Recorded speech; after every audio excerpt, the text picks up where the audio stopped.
Et j'ai trouvé 6,64 fois 10 puissance moins 34.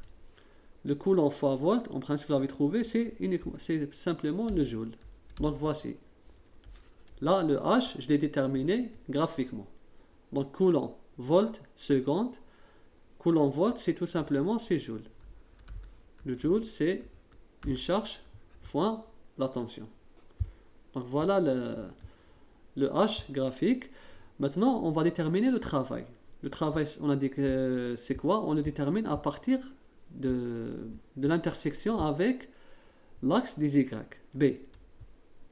Le voici B. C'est ça, l'équation d'une droite. C'est ça l'intersection avec les Y, c'est ici. C'est le B. D'accord. Donc le B est égal l'intersection B est égal à moins le travail d'extraction sur E. Donc le travail d'extraction est égal à moins la charge fois B. B aussi, je l'ai déterminé. Et vous pouvez la déterminer facilement, soit à partir du graphe manuellement, ou bien avec le programme que vous avez utilisé. J'ai trouvé B est égal à, bon, la charge E est égale, bon, je vais effacer. C'est comme tout à l'heure, c'est 1,6. 1,6 fois 10 puissance moins 19, toujours coulomb, fois l'intersection avec l'axe des Y, j'ai trouvé moins 2,103. Et bien sûr, l'unité, c'est important, c'est en volts. J'ai fait le calcul et j'ai trouvé le travail, bien sûr, là c'est moins fois moins, ça va être positif.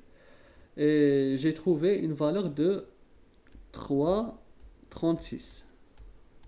3,36 fois 10 puissance moins 19. Bien sûr, coulomb fois volt, c'est quoi? Le voici, coulomb fois volt, c'est tout simplement joule. Voilà. Donc voici le travail d'extraction déterminé graphiquement. Là, toujours déterminé à partir du graphe. Donc pourquoi on peut le déterminer à partir du graphe? Car la tension au point d'intersection, là pour comprendre mieux, au point d'intersection, la tension d'arrêt ou bien le potentiel d'arrêt est égal à 0. C'est ça. Au point d'intersection, on détermine, non plutôt c'est l'inverse. C'est l'inverse, là ici. Au point d'intersection, c'est le X, d'accord? C'est la fréquence qui est égale à 0. D'accord. Donc là, c'est une erreur, on doit refaire. C'est la fréquence. C'est la fréquence qui est égale à 0. Donc, on a principalement l'énergie d'attraction. C'est l'énergie d'attraction qui détermine ce point. À ce point, c'est-à-dire comme ça, c'est-à-dire là, on est revenu à l'origine. À l'origine des axes des X, la fréquence est égale à 0. D'accord? Donc, si la fréquence est égale à 0, ici, la fréquence est égale à 0, d'accord? Ça veut dire que le potentiel d'arrêt est égal à quoi? Au travail. Est égal à B, est égal à quoi? On a déterminé au travail d'extraction, mais sur la charge. Voilà. Donc là, on est revenu au point où l'énergie cinétique, d'accord?